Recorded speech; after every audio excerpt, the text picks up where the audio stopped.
28 मई को 15 वर्षीय वंश कुशवाहा की डूबने से संदिग्ध मौत हो जाती है, जिसको लेकर उसके परिजन लगातार धरना प्रदर्शन कर रहे हैं। परिजनों का आरोप है कि ये सामान्य मौत नहीं बल्कि हत्या है, जिसको वंश के दो दोस्तों ने अंजाम दिया। वहीं इसको लेकर देखिए खबर फास्ट के संवाददाता धर्मेंद्र कुमार की रिपोर्ट। बीती 28 तारीख में एक नाबालिग बच्चा है वंश, उसकी भोले की झाल पर वो नहाने के लिए जाता है अपने दो दोस्तों के साथ और उसकी वहां पर मौत हो जाती है। परिवार ने आरोप लगाया है कि जो दोस्त उसको साथ लेकर गए थे उन्होंने उससे 10,000 रुपए भी छीने और उसको वहां पर डुबोकर मार दिया। कहीं ना कहीं परिवार ने इस पर हत्या की आशंका जताते हुए थाने में तहरीर दी। पुलिस ने इसकी जांच की तो पीड़ित परिवार का कहना है कि पुलिस ने अपनी जांच में कहा है कि इसकी मौत डूबने से हुई है।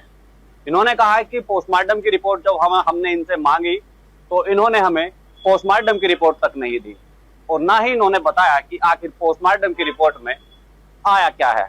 लेकिन बता रहे हैं कि जब ये बच्चा वहां पर नहाने के लिए गया था तो कहीं ना कहीं कपड़े उतार कर नहा था, लेकिन जब ये उस अवस्था में मिला था तो उसने कपड़े पहने हुए थे और पूरा भीगा हुआ था।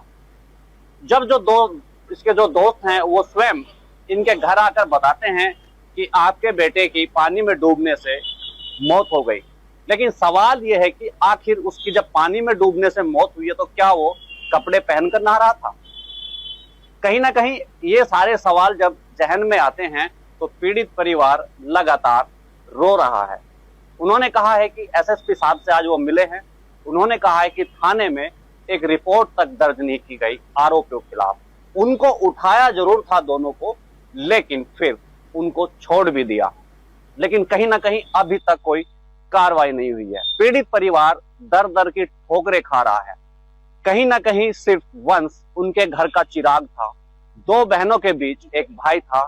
मम्मी है वो बुजुर्ग है, पापा है वो भी बुजुर्ग हैं और कहीं ना कहीं ऐसा है गरीब परिवार है, रेंट पे रहता है। लेकिन पुलिस ने उन्होंने साफ तौर पर कहा है कि पुलिस उनकी नहीं सुन रही। हालांकि एसएसपी ऑफिस आए हैं और एसएसपी साहब ने कार्रवाई का आश्वासन दिया है और उन्होंने कहा है कि इस पर जांच की जाए कि आखिर इसकी मौत कैसे हुई है, खुद डूबा है या फिर इसको डुबोया गया है। लेकिन कहीं ना कहीं मौत तो डूबने से ही हुई है। साफ तौर पर पीड़ित परिवार का यह भी कहना है कि पुलिस अगर वो थाने जाते हैं तो पुलिस उनके साथ में बदसलूकी करती है और उनको वहां से भगा दिया जाता है और कह दिया जाता है कि इसकी मौत डूबने से हुई है और आप लोग इस पर जबरदस्ती हमसे मुकदमा लिखाने का दबाव बना रहे हैं। लेकिन कहीं ना कहीं ये जांच का विषय है और इतने दिन बीत जाने के बाद भी अब तक कोई निष्कर्ष नहीं निकला है और अभी तक आरोपी बाहर घूम रहे हैं। अब देखने वाली बात होगी कि अब इसमें आखिर किस तरह की कार्रवाई होती है या फिर पीड़ित परिवार दर दर की ठोकरें खाता रहेगा इंसाफ के लिए। अपने सहयोगी विपुल के साथ धर्मेंद्र कुमार, खबर फास्ट, मेरठ।